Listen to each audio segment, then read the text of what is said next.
빅랜드 온누리교회 교우 여러분, 안녕하십니까? 말씀으로 나를 살피고 말씀으로 주위를 돌아보며 말씀 따라 함께 걸어가는 시간, 우리 시간입니다.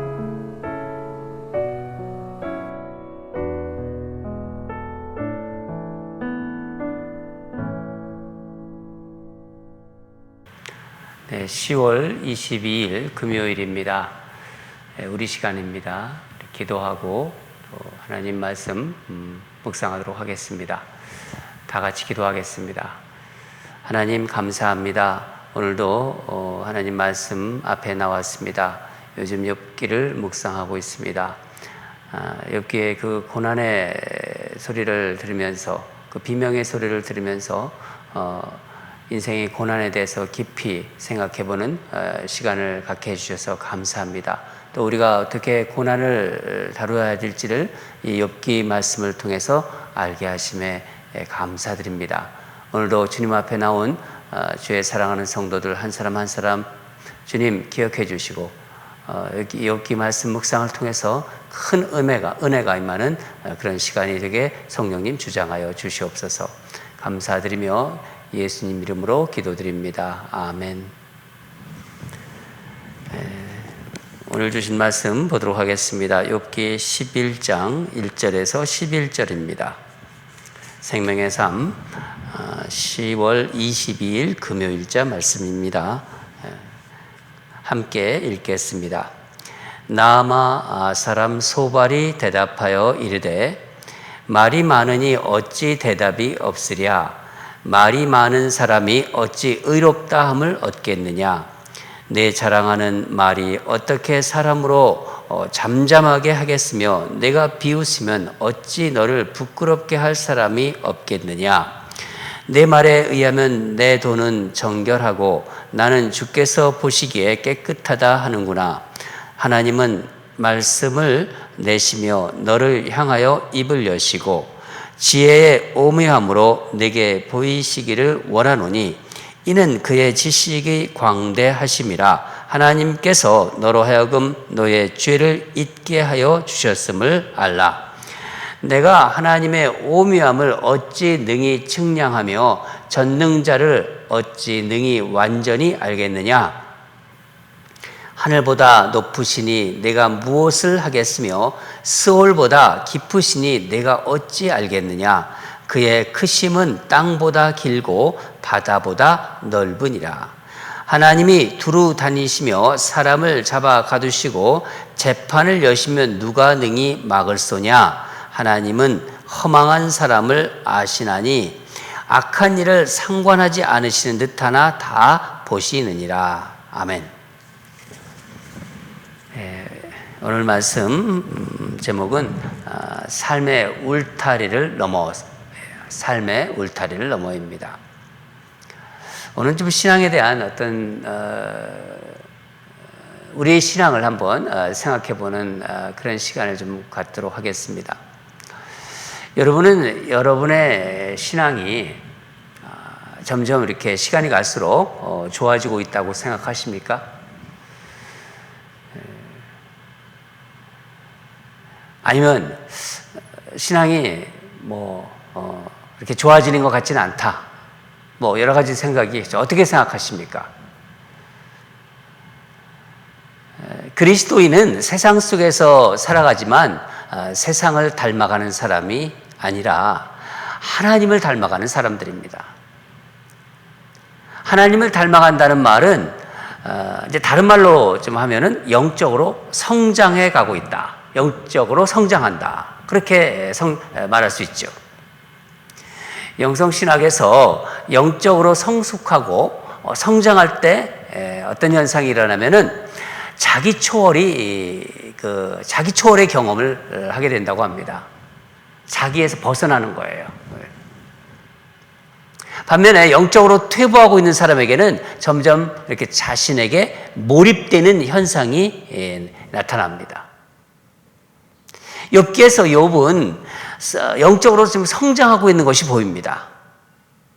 욥의 영적 성장은 욥이 살아왔던 그동안 살아왔던 삶의 울타리가 무너지고 보다 넓고 깊은 어떤 새 울타리를 만들어가는 모습으로 지금 나타나고 있습니다.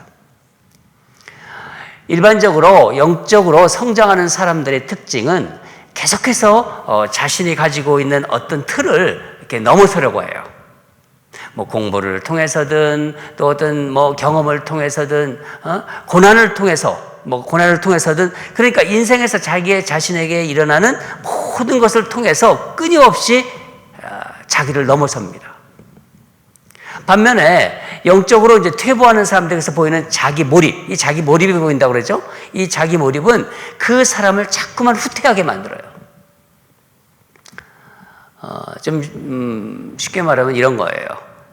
뭔가 하려고 할 때 또 상처받지 않을까 하는 생각으로 자꾸 소극적입니다. 그러니까 매사가 이렇게 소극적이에요. 자꾸만 이렇게 뭐라고 할까요? 움츠러듭니다. 늘 자기 사고와 자기 경험에만 갇혀 있어요. 맨날 생각하는 게 그 테두리입니다. 그러니까 어떻게 보면은 우물한 개구리식 사고에 젖어 있는 거예요. 그러니까 점점 영적으로 이제 궁핍해져 가요. 하나님을 믿고 있다고 하지만은 하나님을 닮아가는 모습도 아니고 성장하고 성숙해가는 것도 아닙니다. 여러분은 자신을 지금 어떤 모습이라고 생각하십니까? 끊임없이 나 자신을 초월하면서 계속 그렇게 해서 이렇게 어떤 삶의 지경, 그러니까 어떤 계속 울타리를 넓혀가고 계신가요? 아니면 점점 이렇게 퇴보해 가면서 자꾸 이렇게 좁아져 가는 건가요? 여러분, 이게 대단히 중요한 문제입니다. 뭐 신앙인뿐만 아니라 세상 사람들도 이런 문제에 대해서는 깊이 생각해 봐야 됩니다. 욥기를 묵상하면서 발견할 수 있는 것은 욥의 고난을 통하여 욥은 이제 고난을 통해서 영적으로 성장하는 길을 지금 영적 성장의 길을 가고 있는 것입니다. 욥은 욥의 안락한 삶의 울타리가 무너졌어요. 그래서 극심한 고난의 과정을 거치면서 이제 새로운 어떤 울타리를 만들어가고 있습니다. 이 과정에서 욥은 이제 세 친구들과 대화를 하죠. 이 세 친구들과의 대화를 하는데 이 대화가 계속 어떻게 해요? 엇나가요. 왜 그럴까요, 여러분? 대화가 계속 엇나가잖아요.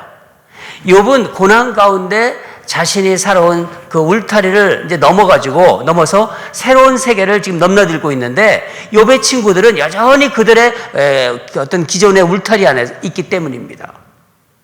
욥은 울타리 밖을 나와서 더 큰 하나님을 만나려고 하는데 친구들은 그들이 알고 경험한 원리나 원칙을 기준으로 해서 하나님을 보고 그것을 통해서 하나님을 보고 또 욥의 고난을 그 연장선에서 보고 있기 때문입니다.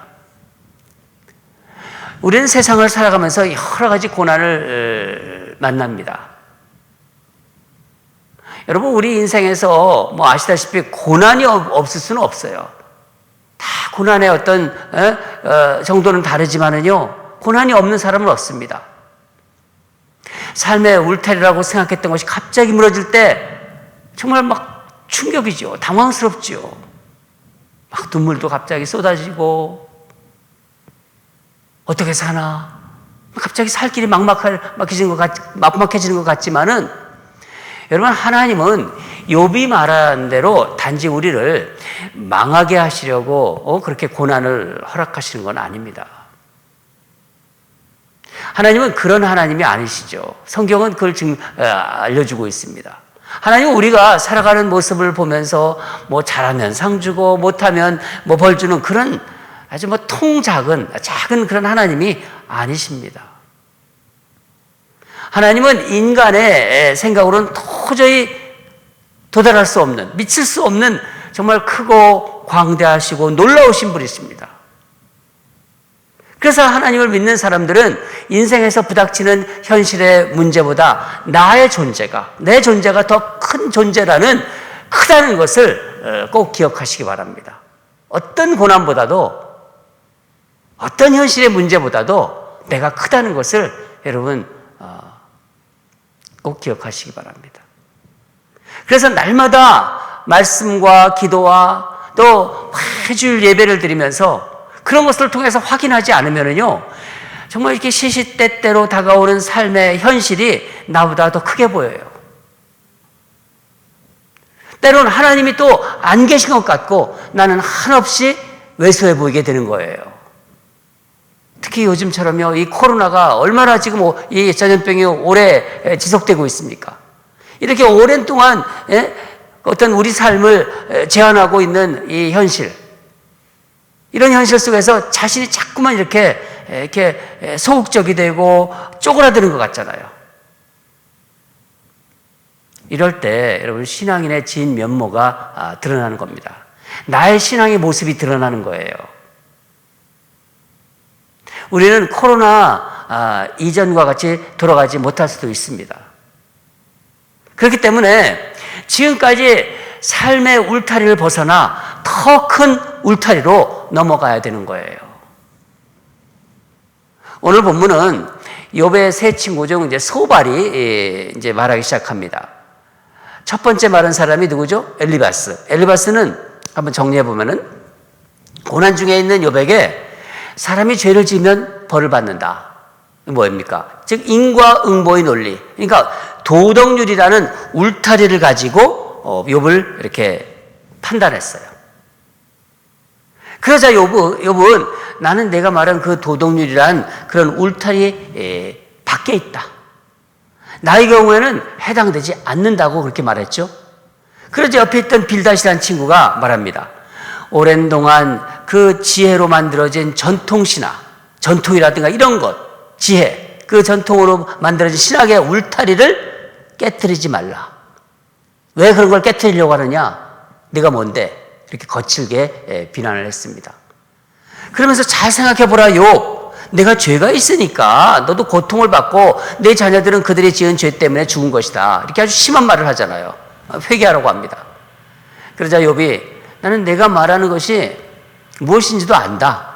그러나 나의 고난은 그런 전통신학의 울타리로 해결될 수 없다고 반박했어요. 우리는 여기서 욥이 이런 과정을 통해서 영적으로 지금 성숙해 가고 있는 것을 알 수가 있어요. 욥은 지금까지 경험하지 못한 새로운 울타리로 이렇게 삶의 울타리로 들어가고 있는 거예요. 3장에서 그것이 보이고요. 9장과 10장에서 욥의 말 속에서 욥이 영적으로 지금 성장하고 있다. 영적으로 도약하고 있다는 것을 우리는 볼 수가 있습니다. 이제 욥의 젊은 친구 이제 소발이 말하는 걸 구체적으로 봅시다. 2절부터 3절을 같이 읽겠습니다. 시작.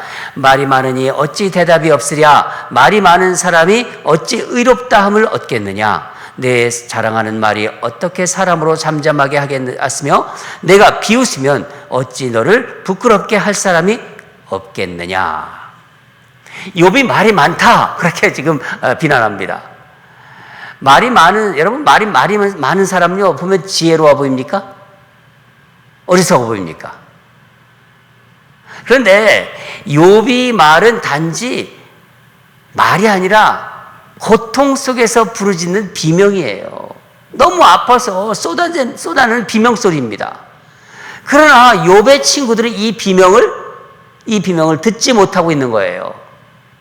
소발은 욥의 그러니까 말 많은 사람의 정말 어리석은 그런 어떤 넋두리로 이렇게 생각하고 있는 것입니다.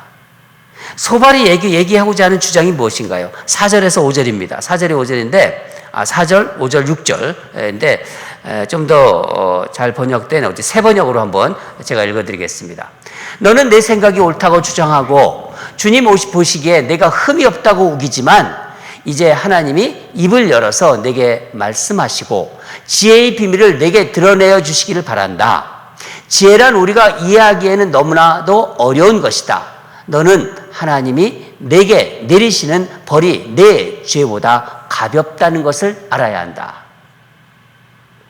소발은 욥이 당한 고난이 욥이 잘못한 것에 비해서 훨씬 약한 것이다. 약한 고난이라는 거예요.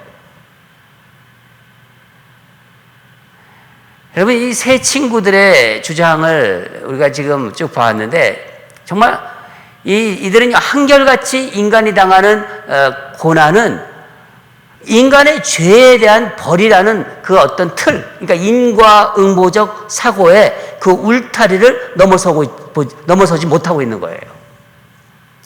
근데 세 친구의 주장이 비슷하지만은 오늘 우리가 보고 있는 소발은 한 번 더 나가서 욥이 정말 이렇게 하나님을 측량할 수 없는 그런 분인데 그 측량할 수 없는 하나님의 그 지혜를 네가 함부로 지금 판단한다고 이렇게 비난하고 있는 거예요. 여러분, 욥의 친구들의 말은 욥의 그 현재의 상황, 그 상황과 떼어놓고 보면요 대부분 옳은 말입니다. 그렇죠? 예. 그러나 이들은요, 이 친구들은요 사람을 보지 못해요. 사람을. 욥의 상황을 보지 못한다는 거예요. 욥의 입장을 공감하지 못한 채로 그냥 옳은 말만 막 그렇게 그들이 가지고 있는 지식을 가지고 어떤 신학을 가지고 말만 하는 겁니다. 근데 구구절절 지당한 말만 해요. 보면은요 지당한 말씀입니다. 근데 다 나를 위해서 하는 말 같은데 욥 입장에서 왜 나는 이렇게 그 말을 들으면은 불편하지? 왜 나는 그 말을 들으면 이렇게 기분이 나빠지는 거지? 그런 분위기예요. 10절부터 11절까지는요, 소발이 이제 하나님을 보는 그 관점이 나오는 관점인데, 뭐라고 합니까? 10절부터 11절, 이런 얘기입니다. 하나님이 두루 다니신다? 사람을 잡아가 두시고 재판을 여신 하나님. 하나님이 인간을 다 이렇게 와치하고 있다는 거예요. 그러니까 어떤 그 하나님은 사랑의 하나님과 공의 하나님, 사랑과 공의의 하나님이신데, 욥의 친구들은 하나같이 그 공의의 하나님에 이렇게 치우쳐 있는 거예요. 그러니까 하나님만 이렇게 변호하면서 욥의 잘못을 어떻게 해서든지 찾아내라고 그냥 눈에 쌍심지라고 그러나요? 그러니까 뭐 이렇게 눈이 혈안이 되는 거예요. 그러나 여러분, 욥은 지금 의인으로서 고난을 당하고 있는 거예요. 경건한 자가 하나님께서도 인정한 그 의인이 고난을 당하고 있다는 것을 여러분 기억하시기 바랍니다. 상상해 보세요. 저도 한번 상상해 봤는데 욥이 이렇게 생각하고 있는 거예요. 여보게들, 나도 고난 당하기 전에는 그렇게 생각했지만 내 삶의 울타리가 무너지고 보니 그게 다가 아님을 알았네. 아마 그런 욥의 마음이 느껴집니다. 사랑하는 여러분, 우리 인생은요 단지 옳고 그르다, 옳고 그름의 그 울타리 안에 시각으로는 다 설명할 수가 없습니다.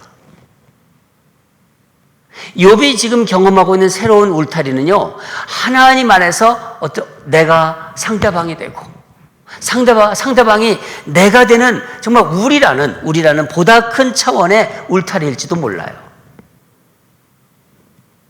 그것은 어떻게 보면요, 욥이 살아온 인생에서 하나님을 믿고 살아왔는데 이제 새로운 하나님을 만나는, 그러면서 욥의 인생의 지평이 더 확장되고 더 깊어지는 거예요. 그렇게 볼 수도 있는 거예요. 우리도 끊임없이 나의 울타리를 넘어서 우리가 인생 살아가면서 나의 시각으로만 내가 가지고 있는 어떤 지식과 내가 가지고 있는 어떤 그 신학의 논리, 그런 것을만 보지 말고 그런 어떤 나의 울타리를 넘어서 하나님이 보여주시는 새 울타리를 그렇게 품을 수 있는 그런 넉넉한 하나님의 자녀들이 되시기를 바랍니다. 저희도 그렇고 여러분도 그렇고. 오늘 우리 성령님께서 우리 사랑하는 성도들에게 주시는 메시지입니다. 다 같이 기도하겠습니다. 하나님 아버지, 감사합니다. 욥의 고통 속에서 친구들은 자신들이 옳다고 생각하는 그런 논리로만 가지고 욥을 보고 있습니다. 계속 욥의 친구들의 생각은 엇나가고 있습니다. 그러나 욥은 점점 그 삶의 지경을 넓혀지고 또 새로운 울타리 속으로 들어가는 것이 보입니다. 영적으로 정말 성장해가는 욥을 보면서 우리에게 큰 도전이 됩니다. 하나님 아버지, 우리도 인생을 살아가면서 나만의 사고방식, 나만의 눈으로 보는 그런 어떤 고정된 틀을 벗어나서 하나님께서 주시는 모든 경험을 통해서 그런 모든 어떤 새로운 것을 통해서 우리의 삶이 넓어지고 지평이 더 넓어지는 그런 경험을 할 수 있도록, 그 경험에 나를 노출시킬 수 있도록 그렇게 우리를 인도하여 주시옵소서. 그런 것에 마음이 활짝 열어지는, 그래서 고통도 다 감내할 수 있는 그런 우리 사랑하는 성도들 되도록 인도하여 주시고 붙잡아 주시기를 간절히 원합니다. 감사드리며 예수 그리스도 이름으로 기도드립니다. 아멘. 계속해서 기도하겠습니다. 여러분, 옳고 그름이라는 논리, 지난번에도 한번 말씀드렸어요. 옳고 그름의 논리 속에서 판단하고 정죄하는 그런 어떤 울타리를 넘어서, 그런 고정관념을 넘어서 다른 사람의 고통에 공감하고, 공감이라는 거 참 중요합니다. 공감하며 진정 정말 우리라는 새로운 울타리를 경험하는 인생들이 되게 해달라고. 우리 인랜드ANC 공동체는 그런 정말 삶의 지경이 넓어지고, 그러면서 정말 그 사람의 고통, 나의 고통이 이렇게 정말 하나가 되는, 진정 우리라는 새로운 울타리를 경험하는 우리 인생들이 되게 해달라고, 그렇게 우리 마음을 피고 마음을 활짝 열고 그렇게 한번 기도하시면 좋겠습니다. 하나님이 그 기도에 응답하실 거예요. 우리가 진정으로 그 마음을 피고 마음을 활짝 피고서 기도하면은 하나님께서 우리의 기도에 응답하실 것입니다. 두 번째, 이제 우리 온누리 교회 성도들 위해서 기도하는 시간도 이제 거의 막바지에 다다랐는데, 이제 그 홍헬리 장로님, 한 윌리엄, 한 켈리 집사님, 한 켈리 성도님, 그리고 박제인스 집사님 위해서 제가 기도하겠습니다. 여러분 마음으로 또 같이 해주시기 바랍니다. 다 같이 기도하겠습니다. 하나님 감사합니다. 오늘도 마지막으로 소발의 욥의 친구 소발의 그 말을 들어보면서 하나님 말씀을 묵상했습니다. 오늘은 우리의 신앙을 좀 더 돌아보았습니다. 내가 영적으로 성숙하고 있는지, 내가 영적으로 성장하고 있는지, 욥의 그 고통 속에서 욥이 점점 그 삶의 지경이 넓어지고 확장돼가는 그 영적으로 성장해가는 것을 보면서 우리에게 커다란 도전이 됩니다. 하나님 아버지, 어떠한 어떤 고난도 우리가 감내할 수 있고, 하나님께서 허락하신 고난, 그것을 이겨가면서 나의 삶의 영적으로 더 넓어지고 확장돼가는 그런 깊어지는 그런 우리가 되기를 간절히 소원합니다. 하나님 아버지, 또한 우리 기도합니다. 사랑하는 우리 장로님, 홍일리 장로님을 위해서 기도합니다. 늘 교회를 사랑하시고 교회의 작은 구석까지도 살피면서 매주일 이렇게 화장실 청소를 하시면서 하는 그런 아름다운 모습을 우리가 봅니다. 우리 장로님 그 인생의 그 후반전이 점점 하나님과 깊이 동행하는 그런 귀한 장로님으로 인도해 주시고, 교회를 위해서 충성스럽게 섬기고 믿음의 본을 남기는 그런 귀한 장로님으로 세워 주시옵소서. 믿음의 동량이 되어서 교회의 충성스러운 일꾼이 되고, 그래서 하나님이 기뻐하는, 그리고 그 삶에서 정말 외롭지 않게 해주시고 우리와 함께하는 그런 끝까지 함께하면서 하나님의 교회를 세워가는 아름다운 그런 믿음의 동량이 될 수 있도록 하나님 우리 장로님을 사용하여 주시옵소서. 또한 하나님, 우리 한 윌리엄, 한 켈리 집사님 위해서, 한 성도님 위해서 기도합니다. 우리 한 윌리엄 성도님 너무나 많은 아픔이 있습니다. 육신이 연약함이 있습니다. 주여, 이 형제를 기억해 주시고 하나님의 은혜로, 하나님의 놀라우신 능력으로 다시 한번 주의 그 어떤 치유의 능력이 일어나길 원합니다. 여러 가지 지병으로 인해서 고생하고 있습니다. 주여, 다시 한번 주님의 놀라운 그 능력이 우리 한 켈리, 한 윌리엄 이 형제의 가정에 임하기를 원합니다. 주께서 함께 하셔서 우리 다시 한번 주의 살아계심을 체험하는 그런 놀라운 우리 한 윌리엄 형제님 될 수 있도록 하나님 역사해 주시고 그들의 삶을 인도해 주시옵소서. 주님께서 그 자녀에게도 함께 하셔서 정말 아름답게 믿음이 성장하고 또 믿음이 깊어지면서 그 아름다운 숙녀로 자랄 수 있도록 우리 그 딸을 사용하여 주시기를 간절히 원합니다. 하나님 아버지, 우리 박제임스 집사님에서 기도합니다. 하나님, 최근에 정말 큰 수술을 하였는데 하나님 잘 고쳐주셔서 감사합니다. 하나님, 깨끗하게 치유돼서 정말 하나님의 그 은혜를 받고 하나님이 나를 고쳐주셨다고 간증하면서 주님께 더욱더 가까이 가는 그 믿음이 더 깊어지고 하나님께 충성스러운 종이 될 수 있도록 우리 한 박제임스 집사님을 사용하여 주시옵소서. 귀하게 그 인생의 그 후반전을 사용하셔서 하나님이 들어 쓰시는 그런 아름다운 인생이 되고 외롭지 않게 해주시고 하나님 교회를 섬기면서 더 믿음이 깊어지는 그런 역사가 있게 하여 주시옵소서. 주님께서 이 가정을, 이 박제임스 집사님을 사랑하셔서 또 그를 들어 쓰셔서 하나님의 영광 받으실 줄 믿습니다. 감사드리며 예수 그리스도 이름으로 기도드립니다. 아멘.